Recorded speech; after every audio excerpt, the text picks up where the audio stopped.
Finally got my 22-inch Mad Dog built and put together. Got the Mad Dog frame, pitchforks, got the matching green credence bars, profile cranks, profile hubs, fit wheels.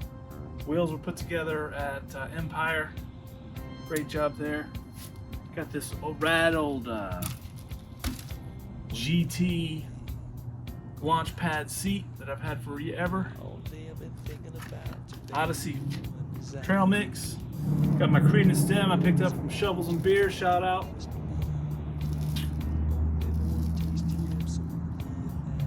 Let's roll around on this thing.